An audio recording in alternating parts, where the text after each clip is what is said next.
Itulah perumpamaan manusia kalau dia punya pikiran diisi kotoran-kotoran, diisi kedengkian, kebencian terhadap saudaranya, diisi bagaimana dalam dirinya itu benci terhadap saudaranya. Sudah kalau begitu comberan di dalamnya nggak ada harganya. Kalau begitu mendingan kosong, sudah nggak ada comberan sama sekali, ketimbang botol plastik ada comberannya. Isi dengan madu. Apa madu? Menebarkan kemanis, kasih sayang, tolong menolong, bantu membantu. Isi air mineral, menyegarkan kepada orang, menjaga mereka segar. Isi pakai minyak zaitun, orang jadi sembuh dengan adanya kita, orang senang dengan adanya kita. Inilah diisi air comberan, air sepiteng ya bau sudah. Ini perumpamaan kecil. Ini kayak gelas nih. Ini kalau bapak-bapak masuk kafe nih, ada gelas begini. Kalau pesennya, Mbak, coba tolong air putih. Ini paling gratis. Karena air apa? Air putih. Mbak, tolong kopinya satu. Gelasnya masih ini, tapi diisi kopi. Jadi naik gak harganya? Naik harganya. Naik harganya diisi kopi. Mbak, coba tolong jus satu. Jusnya jus ini, jus Bandung. Ada jus Bandung? Ada jus Bandung. Es Bandung. Saya seumur-umur pergi ke Malaysia, masuk ke sebuah restoran Sunda. Di sana ada minuman khas Bandung, namanya minuman Bandung. Di Bandung nggak ada, tapi di sana ada. Jadi mahal kan? Jadi mahal. Ini padahal gelasnya sama, tapi isi yang berbeda. Kita juga sama. Kita punya telinga, kita punya mata, kita punya pikiran, kita punya hati, kita punya jantung. Isinya yang membuat kita beda. Kalau di otak bapak-bapak isinya itu hasut sama orang, benci sama orang, nyepelin orang, comberan ke dalamnya.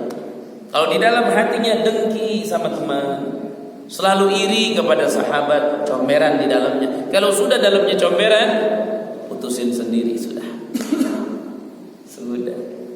Mendingan isi madu daripada isi comberan. Ya payah. Allahu Akbar. Kira-kira jelas apa enggak nih? Masya Allah. Pagi-pagi udah belajar ilmu comberan nih. Taib. Kemudian sedikit lagi. Sal Bani Israel, tanyakanlah oleh kamu kepada Bani Israel. Kam atainahum min ayatin bayyinah, berapa banyak telah kami datangkan kepada mereka dari mukjizat-mukjizat tentang kenabian. Nabi Musa diutus ada mukjizatnya. Nabi Isa diutus ada mukjizatnya. Nabi Isa alaihissalam diutus ada mukjizatnya. Coba tanyain Bani Israel, begitulah kalau bahasanya. Udah datang penjelasan yang begitu nyata melalui para nabi dengan mukjizatnya.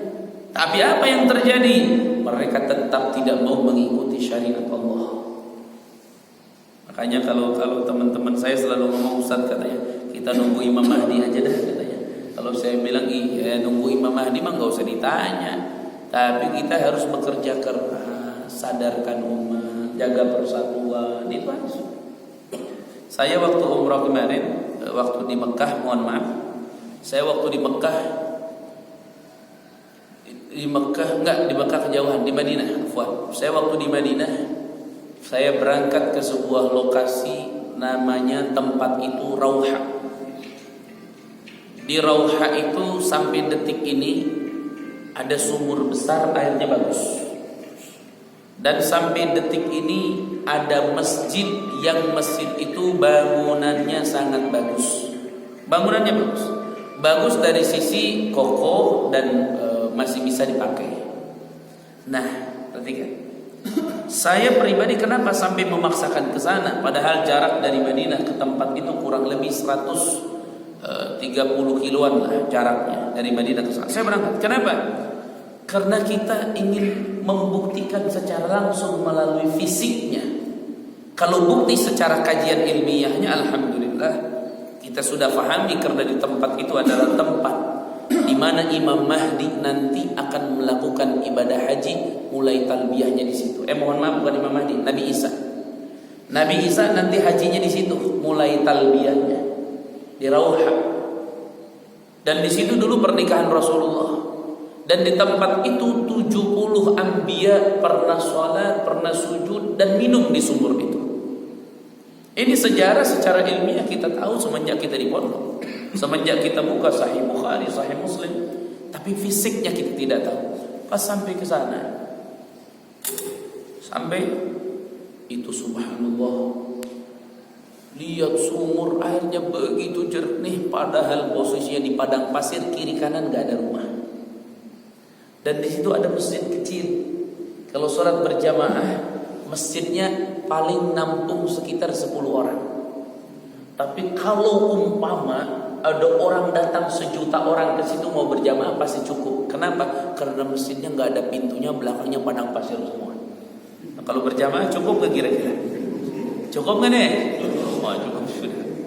Masjidnya kecil, tapi ke belakang. Itu saya sampai melihat dan saya sujud di tempat itu. Bagaimana merasakan rauhaninya para anbiya. Maksudnya rauhani para anbiya apa? Seakan-akan para nabi itu hadir di tempat itu. Dalam artian kita menghadirkan sejarah bagaimana para anbiya dulu mereka jalan kaki sampai ke tempat ini, bagaimana saya ke sana berangkat pakai mobil. Mobilnya bagus lagi. Itu pun sudah lumayan capek. Ini bagaimana Rasulullah kalau tidak salah melamar Sayyidatuna Safiyah di situ. Dan Rasulullah menikah di situ dengan Sayyidatuna Safiyah. Ijab kabul di Masjid Rawha. Itu sampai kita berangkat maksain sampai ke sana. Kenapa? Karena tempat-tempat bersejarah secara ilmiah beberapa kita sudah tahu, namun fisiknya tidak. Makanya saya habiskan waktu, saya kumpulkan data, saya kumpulkan semuanya, dan saya saksikan secara langsung. Allahu Akbar. Karena wilayah Jaziratul Arab itu adalah jazirah di mana cerita-cerita seperti ini terjadi. Bani Israel, Nabi Lut. Saya sampai pergi ke tempatnya kaum Lut, diyar kaum Lut. Saya lihat, di situ tuh walaupun saya tidak membuktikan langsung, karena dalam kajian kitab di diyar kaum Lut itu kalau berwudu sampai detik ini makruh airnya di situ. Karena bau amis airnya itu tidak saya buktikan, tapi tempatnya saya lihat. Ya, tempat bekas masjid Diror. Orang dulu ada masjid Diror membangun, subhanallah. Sekarang masjid Diror itu dipakai WC, dibangun WC di situ. Nah, intinya bapak-bapak, mukjizat begitu banyak. Cerita para nabi begitu sempurna datang kepada kita. Jadi kalau kita masih menunggu juga untuk melakukan kesempurnaan dalam Islam ini, kita nggak beda dengan orang-orang Yahudi yang menunggu dan menunggu sampai akhirnya datang azab Allah. Kalau kita sampai akhirnya datang ajal kita. Kalau sudah begitu, wa ilallahi turja'un.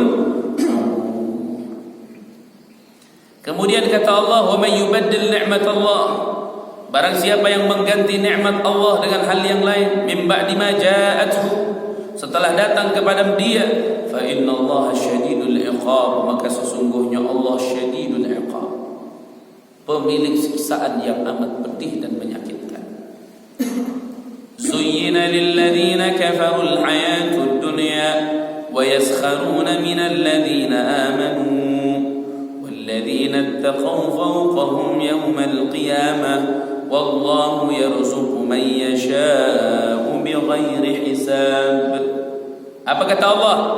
Zuyyina, dihiasi, lilladzina kafaru, untuk orang-orang yang mengkufuri Allah, al-hayatud dunya. Ini tolong dipegang. Kalau bapak-bapak bertanya, Ustaz, kenapa sih orang-orang non-muslim itu, orang-orang kafir itu kaya-kaya nih? Karena memang kekayaan itu perhiasan mereka, dunia itu perhiasan mereka. Kalau sudah begitu, bagaimana coba mereka? Ini firman Allah nih, dan nyata, fakta apa? Wa yaskhurun, mereka sombong, merasa diri. Kepada siapa? Minal ladzina amanu, terhadap orang-orang yang beriman. Dianggapnya sepele orang beriman itu.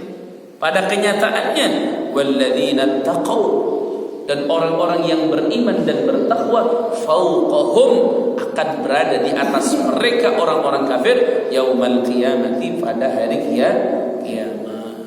Kita kenalkan. Wallahu yarzuqu man yasha'u bighairi hisab, dan Allah lah yang maha memberikan rezeki tanpa disangka dan diduga. Ini kira-kira jelas apa tidak bapak-bapak? Nah, ayat yang pertama Bapak-bapak saya ceritakan sedikit. Di ayat yang pertama, kenapa ada perintah Allah, wahai orang-orang beriman, masuklah kalian ke dalam Islam itu secara kafah, secara menyeluruh. Pertama, tolong dicamkan nih. Ini cerita diriwayatkan oleh Atha dari Ibnu Abbas, sahabat Nabi Muhammad SAW.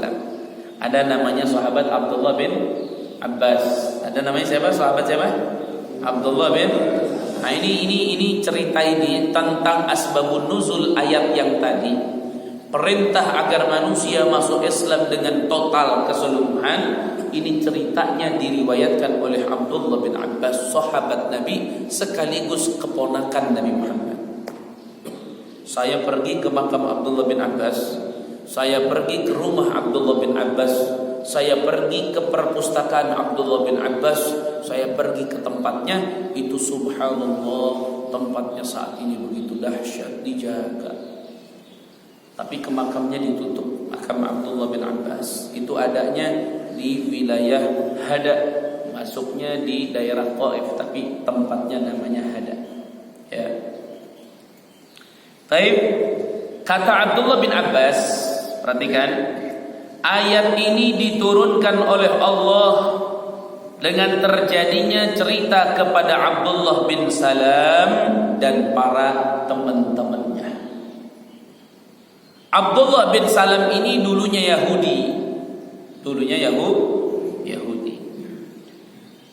Akhirnya Abdullah bin Salam ini masuk Islam. Dia iman kepada Nabi, dia iman kepada syariat Nabi, dan dia iman kepada syariat Nabi Musa. Dia juga iman kepada syariat Nabi Musa. Inilah contoh pemikiran liberal yang pernah terjadi di zaman Rasulullah. Jadi kelompok ini sudah masuk Islam, tapi mereka masih baca Taurat, mereka masih baca Injil untuk peribadahan keseharian mereka gitu. Bukan untuk pengalaman. Kalau ada orang seperti misalnya para dai-dai, dia membaca di dalam kitab Injil apa yang ada saat ini untuk perbandingan atau apa, itu pengkajian, lain lagi cerita. Ini untuk peribadahan mereka seperti mereka membaca Al-Quran. Jadi sehari Quran, sehari Taurat, sehari Quran, sehari Taurat, sehari ditanya, kamu ini sudah masuk Islam, kenapa masih baca Taurat juga? Udah aja Quran, kan di Quran juga mengajak kepada Taurat. Artinya kita mengimani kepada Taurat yang benar. Apa jawabnya dia? Jawabnya nih, kan Nabi Muhammad sama Nabi Musa juga sama-sama Nabi. Al-Quran sama Taurat kan sama-sama diturunkan oleh Allah, kitab dari Allah. Terus kenapa saya dilarang-larang untuk baca dua-duanya? Ini hati-hati nih, ini akan muncul kelompok begini. Ke masjid masuk, ke gereja masuk. Enggak lah, alasannya apa? Oh, emang kenapa dilarang ke gereja? Kan mereka juga saudara kita, mereka juga manusia, mereka juga pengikut Nabi, mereka juga. Nah, ini kalau sudah muncul begini, Bapak, nggak usah kaget. Di zaman Nabi sudah terjadi, di zaman Rasulullah sudah ada. Hanya kita sejarahnya belum mendapatkannya atau lupa. Makanya kemarin kan sempat viral itu, bagaimana ada orang Islam masuk gereja, berlebihan sudah, munafik sudah kalau begitu. Wah, anaknya si Anwar, aduh saya nggak ambil pikir lah, nggak mau bicara masalah itu. Yang penting saya sampaikan, Anda orang Islam, jaga kemurnian Islam. Anda orang Kristen, kami tidak ridho dengan Kristen Anda, tapi Anda jaga kemurnian Kristen Anda, jaga kemurnian Hindu Anda, jaga kemurniannya, silahkan. Kita pun harus menjaga kemurnian Islam. Jadi toleransi itu bukan berarti kita masuk ke gereja, orang gereja masuk ke masjid. Itu mah sama seperti Nabi. Andaikan Nabi menerima tawaran kafir Quraisy, maka jadinya seperti itu. Waktu kafir Quraisy datang ke Rasulullah, kalau bahasa orang kafir, wahai Muhammad, berhentilah berdakwah. Ini di kita nih sudah ribut terus katanya. Itu bahasanya nih. Lebih baik kita bersatu, jaga persatuan. Udahlah begini, kami ini orang kafir Quraisy siap ikut agamamu setahun. Nanti tahun depan kamu ikut agama kami. Terus kita begitu. Jadi minggu kita ke gereja bareng-bareng biar jaga persatuan. Bukan jaga persatuan itu dari zaman dulu adalah jaga kemurnian agama masing-masing. Makanya dididik oleh Islam, lakum dinukum. Beres urusan sudah. Tunggu apa lagi kita sudah. Lakum dinukum waliyadin. Ada orang Kristen ngomong ke kita, "Bang, tolongin saya dong." Apaan? Aduh, ini saya lagi kelilit utang nih. Aduh, Bang. Benar, 100% kita tahu nih kelilit utang nih. Berapa utangnya? 1 juta, Bang. Tolongin dong Bang saya. Bagaimana tolongin? Tolongin. Bantuin. Pak Ustadz kan dia bukan Islam, ini bukan agama. Ini kehidupan. Tolongin sudah. Ayo sudah, ayo bayarin utang. Mudah-mudahan nanti kamu lebih sukses lagi. Doakan biar mereka dapat hidayah. Tapi kalau dia ngajuin proposal, tolong dong ini apa? Ini genteng gereja rusak nih. ACC apa jangan? Jangan. Kata saudara kita yang Kristen, emangnya gua mau ngandelin proposal katanya. Tapi belum pernah dengar nggak ada proposal gereja? Nggak ada.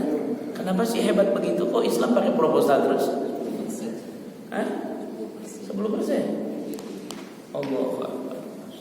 Padahal orang Islam kalau sadar dari dirinya kayaknya nggak butuh ini deh. Sadar dulu nomor 1. Saya hidup di bapak-bapak. Ini cerita sadarnya orang. Perhatikan. Sadar dan mungkin perbedaan apa kemampuannya. Otomatis kalau berbicara kemampuan itu di luar pembahasan. Itu ada orang sampai detik ini tiap bulan dia, Ustaz katanya, nih alhamdulillah sudah transfer, alhamdulillah sampai detik ini itu masih berlanjut. Ada yang 100.000, ada yang 200.000, ada yang 500.000. Itu paling besar. Dan tiap bulan, alhamdulillah, tiap bulan tidak pernah lewat. Kalau lewat dia kodok kayaknya. Kodok. Itu kurang lebih ada 9 orang, alhamdulillah. Kita sudah punya orang-orang 9 itu. Ada yang 100, kurang lebih 6 orang, yang 501 orang, sisanya 200-an. Masya Allah, itu adalah hal yang luar biasa. Walaupun jumlahnya dianggap oleh mata dunia kecil, tapi di mata Allah itu besar karena kepeduliannya. Ya, itu time dah bapak-bapak. Ini coba lihat dulu ke sini, coba lihat dulu deh. Ini pemikiran liberal ini sudah ada. Jadi pemikiran liberal itu sudah ada. Jadi kalau orang sekarang bilang toleransinya begitu, jagain masjid apa, itu mengancok itu toleransinya.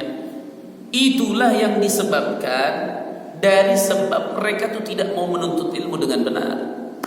Dan salahnya mengambil ilmu, hanya agamanya salah. Kita sekarang mohon maaf kita sekarang kita nggak jaga gereja, kita nggak masuk gereja. Apakah kita pernah merusak gereja? Kita nggak dididik merusak. Saudara kita di Lido Permai yang di luar Islam, apakah pernah kita gebuk ujuk-ujuk? Kita caci maki begitu? Nggak ada. Kita masak, kita anterin, apa kita anterin? Kita tanya, kita sapa, kita senyum. Nggak perlu berlebihan. Ya, makanya sampaikan teman-teman yang punya, misalnya ada temannya mau Kristen, bilangin, kalau orang toleransi itu jaga kemurnian agama inti, Anda jaga kemurnian agama Anda. Oh, dia masing-masing urusan agama, bareng-bareng urusan manusia, sudah jalan. Itu paling gampang, sudah satu, bapak-bapak nggak pusing mikirin hukumnya. Waduh, saya diajak ke gereja, Ustaz, ini gimana ya? Ada apa di gereja? Ada selamatan katanya. Selamat apa? Selamat apa gitu aja ya, hati-hati Bapak. Nah, Abdullah bin Abbas, sedikit lagi, Abdullah bin Abbas menceritakan bahwa ayat ini turun pada saat orang-orang itu beriman kepada Nabi, beriman kepada syariat Nabi, namun mereka pun tetap beriman kepada syariat Musa alaihi salam. Jadi mereka membaca Al-Quran, mereka pun membaca Taurat. Bahkan omongan tadi itu bukan omongan ke sahabat, itu omongan kepada Nabi.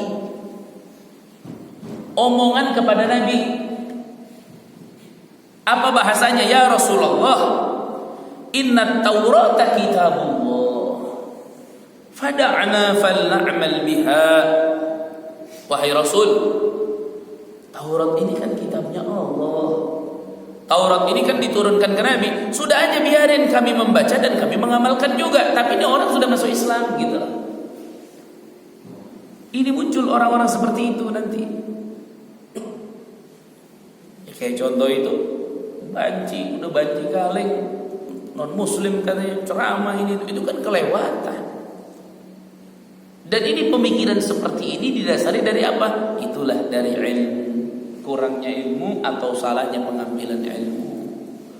Makanya bapak-bapak hati-hati zaman sekarang, ya, hati-hati di zaman ini. Jangan sampai kita punya kehidupan yang sekali ini ternyata kita salah mengikuti guru. Ya. Ikuti guru, makanya selalu saya sampaikan, ikuti guru yang sanadnya nyambung ke Rasulullah. Saya pribadi bukan mau menyombongkan diri, tapi sebagai data bukti.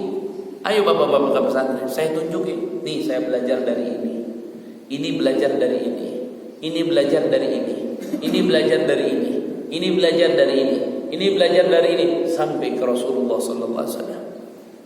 Saya belajar kitab Bukhari, ada sanadnya, ada mata rantainya. Saya belajar ke sini, ini ke sini sampailah ke Imam Bukhari.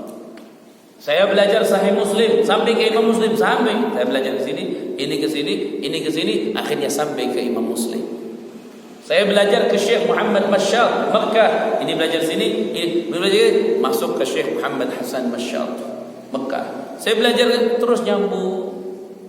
Dan orang-orang yang lurus itu pasti punya hal seperti itu. Kenapa? Karena mereka tidak akan sembarangan menuntut ilmu kecuali mereka tahu terlebih dahulu mata rantainya nyambung tidak ke Rasulullah.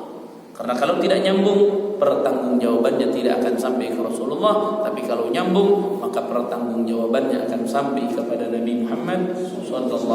Nah, itu saja bapak-bapak kajian pagi hari ini. Karena insya Allah mohon doanya, saya mau langsung ke Jakarta, mau ke asrama haji, ada seminar di sana. Ada yang waktu kosong mau ikut, ayo. Ada yang mau waktu kosong mau ikut, ada seminar haji dan umrah di asrama haji yang mengadakan itu travel apa, TD Travel apa. Nah, cuman dia minta kita untuk hadir di sana. Insyaallah pagi ini berangkat jam 8 udah mulai acara sampai jam 12. Jam 12 pulang insyaallah. Jadi melihat banyaknya kekurangan-kekurangan terutama masalah sholat, ini akan saya tekankan penuh ini terhadap jamaah dan calon jamaah dimanapun. Karena melalui travel itulah harus ada penegasan dalam masalah sholat. Ya, travel harus tegas dalam masalah sholat. Jangan dianggap sepele. Seandainya pun mereka sholat di pesawat, fahamkan hukum sholat di pesawat yang sebenar-benarnya. Fahamkan agar mereka tahu dengan sebenar-benarnya dan sebaik-baiknya. Kesian, jangan tanggung jawab administrasi doang kan gitu. Ya. Oke bapak-bapak, kita tutup dengan doa. Mudah-mudahan majelis kita ini sekali lagi menjadi majelis yang mendatangkan rahmat, ridha dan ampunan Allah Subhanahu wa taala, serta mendatangkan ilmu yang bermanfaat. Dan juga bapak-bapak, apa yang saya sampaikan semalam itu serius dalam artian insyaallah 2 minggu ya. Insyaallah kita ada jarak waktu 2 minggu, kita akan kumpulkan nominal Rp 10 juta rupiah insyaallah untuk pembelian kelengkapan peralatan-peralatan seperti ini, kamera, HP dan lain-lain, karena kita ingin ikut andil lebih serius lagi dalam bidang dakwah di medsos, di media sosial, dan kita lebih mengedepankan fikih karena jarang sekali di medsos-medsos fikih. Jarang mereka ada continue bahas wudu, bahas air musta'mal, air mukhalid, air mujawir, jarang. Praktekan air itu seperti apa, jarang. Mereka enggak ngerti yang namanya air mujawir, mereka enggak ngerti air mukhalid, padahal itu tidak boleh dipakai wudu air mukhalid itu. Nah, mereka enggak paham. Akhirnya kita butuh waktu di mana kita fahamkan ke mereka. Kita ambil ember nanti, itu udah rencana yang begitu tuh. Ambil ember, inilah air mukhalid, ini seperti ini. Tuh air mukhalid, kenapa disebut mukhalid? Perubahan yang tidak bisa dipisahkan. Kenapa tidak bisa kita contohkan langsung. Namun ternyata kembali lagi kita butuh beberapa item peralatan, kamera, HP dan perlengkapannya. Insyaallah mudah-mudahan bapak-bapak juga ikut celana rembungan bareng-bareng ya, karena mungkin sendiri sangat berat, tapi berjamaah pastilah ringan bagi kita semuanya insyaallah. Itu saja bapak-bapak, doakan terus perjalanan kita, doakan terus pesantren, dan insyaallah kami pun akan lebih fokus lagi isi di sini dan isi di masjid-masjid lain, karena alhamdulillah guru sudah ada di pesantren dan sudah stay di sana. Makanya saya kenapa ngajak terus, karena memang saat ini banyak beberapa hal yang sangat urgent, namun posisi keuangannya betul-betul ini, dan insyaallah mudah-mudahan bisa dibantu, mudah-mudahan bisa didorong terus insyaallah. Bismillahirrahmanirrahim. Alhamdulillahirabbil alamin. Allahumma shalli wa sallim ala sayyidina Muhammad wa ala sayyidina Muhammad. Allahumma arzuqna ilman nafi'an warzuqna fahman wasi'a warzuqna qalban khashi'a bi rahmatika ya arhamar rahimin. Wa sallallahu ala Muhammad wa ala alihi wasallam. Alhamdulillahirabbil alamin. Assalamualaikum warahmatullahi wabarakatuh.